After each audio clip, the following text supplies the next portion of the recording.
but I do want to pull you up on that point, Richard, if you can.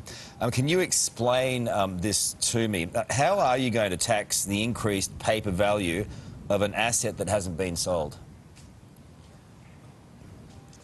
Well, this is a tax in respect of earnings, and so, you know, it's a detail which goes to that question, and I think for particularly people in self-managed super funds. But let's be clear, this does not apply unless you have more than $3 million in your superannuation fund. But Richard, and so what Peter has just said then is absolute rubbish. I know it's a technical... There's a whole lot of smoke and mirrors that he's trying to put around I know it's a technical question, but again, how are you going to tax the increased paper value of an asset that hasn't been sold?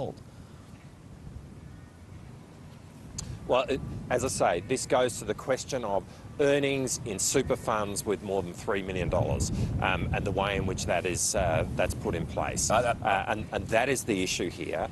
This applies to a small number of people. And what Peter has said in terms of trying to make this seem like it's a broad thing which applies across the economy, I mean, it's the smoke and mirrors which you will hear from the opposition time and again, but this is only applying to a small number of people, and at the end of the day, it is a modest change. And it's a modest change which we need to put in place to make this system sustainable. Just one more time, how are you going to tax the increased paper value of an asset that hasn't been sold? If you don't know, it's okay. A process will be worked through to work out earnings on to work out what the earnings are on an ongoing basis. Pete?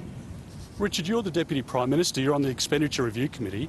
You were there for this conversation. You agreed to this crazy plan, which is going to cascade onto many other superannuants, and there's no question about that. So, I mean, if you don't understand the detail, how on earth can the Australian public understand what it is you're proposing here?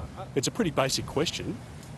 Well, I do understand the detail. I mean, there is a process that will be put in place to assess earnings in respect of those superannuants who have more than $3 million. Now, if you're in a self-managed fund, that's going to require a process for that to occur in terms of... Where else in the tax system do you tax somebody on a profit that they don't actually make? That they don't realise. They don't sell the asset, and you're taxing them before they realise the profit. So where else in the tax system does that happen?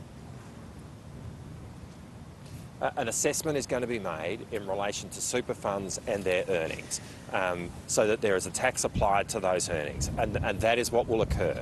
Again, what you're now talking about goes to people who are in self-managed super funds, and a process will occur in order to enable that assessment to be undertaken on an ongoing basis. But again, this doesn't apply unless you've got $3 million in your super. Okay. And there is a very small number of people who fit that category. All right, I'll let you try and come up with a better explanation of that at a later date, like Jim Chalmers did the other day.